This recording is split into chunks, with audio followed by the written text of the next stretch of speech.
चैत्र शुक्ल नवरात्र 2023 आप सभी के लिए मंगलमय हो।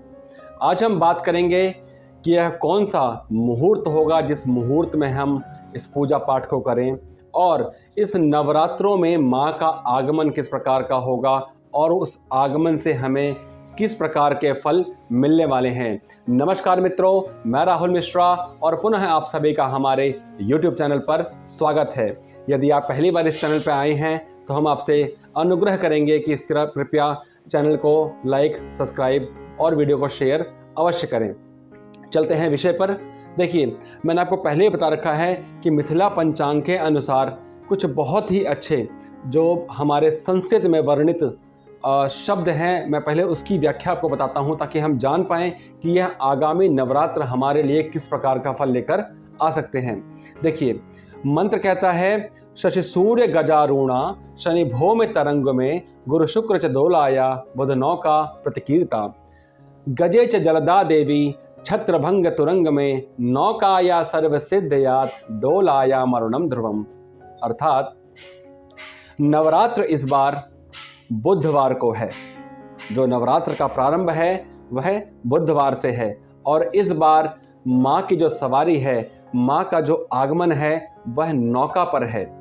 और नौका पर जब भी माँ आती हैं तो हमेशा खुशियाँ लेकर आती हैं, हमेशा आपको सर्व सिद्धि वाला मंत्र देकर जाती हैं। अर्थात आप जिस भी कार्य की कामना करेंगे वह कार्य आपका अवश्य पूर्ण होगा, लेकिन आपको उसके लिए विशेष इन 9 दिनों तक देवी की उपासना करनी है, क्योंकि इन 9 दिनों में आपका कार्य अवश्य पूर्ण होगा। इसमें किसी प्रकार की कोई दो राय नहीं है, क्योंकि माँ नौका पर सवार होकर आती हैं और सभी भक्तों को सिद्धियां प्रदान करने वाली होती हैं। क्योंकि जब भी नौका पर माता का आगमन होता है तो नौका क्या है? नौका है एक पानी के ऊपर चलने वाला जहाज। जल क्या है? जल है लक्ष्मी, जल है धन और जल है आपके मन का कारक। और जब देवी स्वरूपा जल के साथ नौका पर विराजमान हो तो सभी प्रकार की सिद्धियां प्रदान करने वाली होती हैं। दूसरा, यदि हम बात करें घट स्थापना की तो आप 22 तारीख के दिन, बुधवार के दिन प्रतिपदा तिथि में इस कार्य को पूर्ण करें। प्रतिपदा तिथि का जो समय है, जो नवरात्र का प्रतिपदा है वह 21 तारीख से ही लग जाएगा, लेकिन हमें 22 तारीख को प्रातः इस पूजा को करना है। क्योंकि इस बार नवरात्र एक कम है तो आप इस मुहूर्त में इस पूजा को अवश्य प्रारंभ करें ताकि आपके जो नवरात्रों की काउंटिंग है वह पूरी हो सके। तो आपको घर में जो घट स्थापना करनी है, माँ का आगमन जो करना है, उसका समय क्या है? 6:23 से 7:32 के बीच में आपको घट स्थापना करनी है या माँ का पूजा करना है। यदि मान लीजिए आपको लगता है कि इस समय पे आप नहीं कर पाएंगे तो कम से कम इस समय पे आप पूजा विधि को प्रारंभ कर दें, क्योंकि यह प्रारंभ काल का समय है। यदि आप इस बीच में पूजा पाठ को प्रारंभ भी कर देते हैं तो आपको उसका पूर्ण फल मिलने वाला है, क्योंकि 7:23 के बाद तिथि प्रतिपदा से द्वितीया लग जाएगी और यदि आपने इस बीच में पूजा पाठ नहीं किया तो जो प्रतिपदा की तिथि है उसका क्षय आपके साथ होगा। तो उसका क्षय ना हो, उसका फल आपको मिले तो आप 6:23 से 7:32 के बीच में पूजा पाठ को करना शुरू करें। अब पूजा पाठ में करना क्या है? पूजा पाठ में विशेष रूप से आपको घट स्थापना करनी है।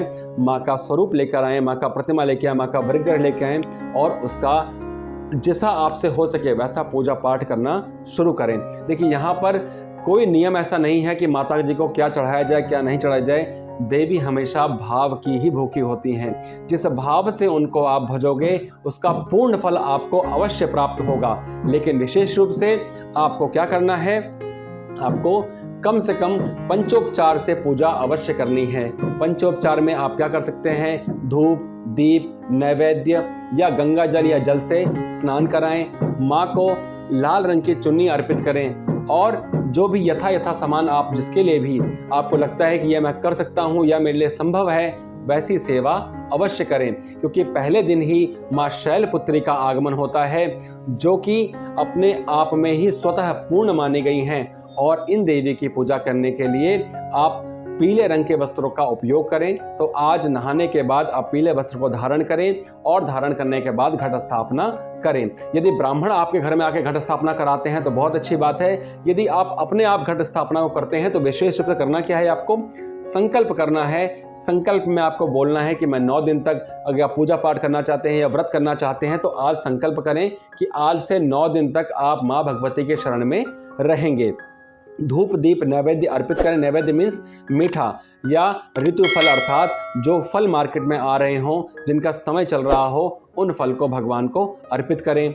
और क्या करना है, आरती करें तथा आरती के साथ हो सके तो बैठकर थोड़ा सा ध्यान करें, क्योंकि यह जो नवरात्र हैं ये विशेष रूप से आप मान के चलिए आपको सिद्धि प्रदान करने वाले हैं। और यदि इस बीच में इन 9 दिनों के अंदर आपने कोई भी मंत्र सिद्ध कर लिया तो आपको वह पूरी जिंदगी काम आने वाला है। करना क्या है आपको, यदि आपको नवार्ण मंत्र आता है तो नवार्ण मंत्र का जप करें। यदि नवार्ण मंत्र नहीं आता है तो कम से कम बीज मंत्रों का जप करें, क्योंकि इनसे पूर्ण फल आपको मिलेगा। यदि आप मंत्र के बारे में कुछ और जानकारी चाहते हैं या आपको कोई विशेष मंत्र की आवश्यकता है तो आप दिए गए इस वीडियो में जो हमारा नंबर आ रहा है, आप इस नंबर पर संपर्क कर सकते हैं ताकि हम आपको वह मंत्र प्रदान कर सकें जिसके द्वारा आप अपने इन सिद्धियों के, खासकर नवरात्रियों में सिद्धियां प्राप्त कर सकते हैं। तो विशेष रूप से करना क्या है, क्योंकि देवी का आगमन बुधवार के दिन है तो नौका पर देवी आ रही हैं आपके सभी सिद्धियों को पूर्ण करने के लिए। तो आपको 22 तारीख को 6:23 से लेकर 7:32 के बीच में पूजा को प्रारंभ कर लेना है। यदि इस बीच में पूजा को आप स्टार्ट कर देते हैं तो उसके बाद यदि आप लेट भी हो जाते हैं 7:32 के बाद तो भी कोई समस्या नहीं आएगी। इससे आपका प्रतिपदा तिथि का क्षय भी नहीं होगा, माँ शैलपुत्री की पूजा भी अच्छे से हो जाएगी। वीडियो को देखने के लिए बहुत बहुत धन्यवाद। आपका दिन शुभ हो। जय सीताराम।